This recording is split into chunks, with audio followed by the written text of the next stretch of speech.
Cette vidéo pour expliquer comment diviser une fraction par une autre fraction.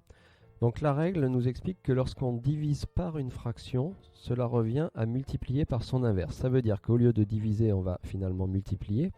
Et la fraction par laquelle on divise, c'est-à-dire la deuxième fraction, on va inverser le dénominateur et le numérateur. Donc un exemple simple, si je calcule 5 quarts divisé par 7 tiers, je vais garder le 5 quarts inchangé. La division va devenir une multiplication. Et le 7 tiers, je vais inverser la fraction, c'est-à-dire que le 3 va passer en haut, le 7 en bas, ça fait 3 septièmes. Ensuite, on continue le calcul avec la règle de multiplication. L'idée, c'est de chercher au fur et à mesure des simplifications. Alors là, sur ce calcul, ça ne serait pas possible parce qu'on ne pourrait plus rien simplifier. Donc on calculerait 5 fois 3 et 4 fois 7. Mais sur l'exemple en dessous, on va pouvoir trouver des simplifications. Alors, première étape, du moment où je vois que je divise, je vais conserver la fraction devant le divisé. Ensuite, je vais remplacer le divisé par une multiplication et je vais inverser la deuxième fraction. 30 sur 35 va devenir 35 sur 30. Voilà ce que l'on obtient. Et à ce moment-là, on reprend la règle de la multiplication. Donc l'idée, ça va être de chercher différentes multiplications qui valent 18, 35, 25, 30 et d'essayer de chercher des simplifications. Donc là, par exemple, 18, je peux prendre 2 fois 9, 35, 5 fois 7, 25, 5 fois 5, 30, 6 fois 5, par exemple. Alors, voilà mes multiplications. 18, j'ai pris 2 fois 9, 35, 5 fois 7, 25, 5 fois 5, 30, 6 fois 5. Il aurait été possible que je choisisse aussi d'autres multiplications qui conviennent à ces nombres, pourquoi pas. Alors, je regarde quelles simplifications j'ai. Donc les simplifications, je vais les entourer, mais on peut les barrer. Donc là, je m'aperçois qu'il y a un 5 en haut. Attention, il n'y en a qu'un seul en bas, donc je ne vais en entourer qu'un seul en bas, celui que je veux.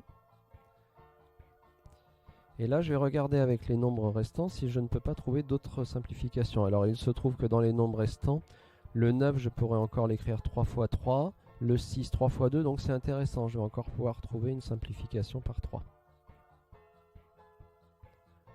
Voilà donc ce que j'obtiens. Le 2 est resté 2 fois 1. Enfin, voilà ce que j'obtiens. Le 2, il n'y avait que 2 fois 1. Les fois 1 ne sont pas intéressants, donc j'ai laissé 2. Le 9, je l'ai écrit 3 fois 3. Le 5 n'y était plus. Le 7, il n'y avait que 7 fois 1, j'ai laissé 7. En bas, le 5 est resté 5. Le 6 est devenu 3 fois 2. Et le dernier 5 est également resté 5, il n'y avait que 5 fois 1. À ce moment-là, cette étape me permet de revoir donc encore une simplification qui est cette simplification par 3. Là encore, il n'y a qu'un seul 3 en bas, je n'en entoure qu'un seul en haut. Alors là, les nombres restants, je ne peux plus leur trouver de multiplication, donc je vais tout simplement calculer ce qu'il reste et ça me donnera automatiquement le résultat simplifié. Donc en haut, 2 fois 3, j'en suis à 6. Ah pardon, je vais trop vite. Il y avait également un 2 à entourer. Donc ça me fait encore une autre simplification. Donc finalement, il ne reste en haut que 3 fois 7, donc 21. Et en bas, 5 fois 5, 25. Voilà, donc on obtient 21 25e. Donc en résumé, diviser, en fait, c'est juste la première étape où on va transformer en multiplication et inverser la deuxième fraction. Et après, on se retrouve avec la règle de multiplication où on essaye de trouver des simplifications.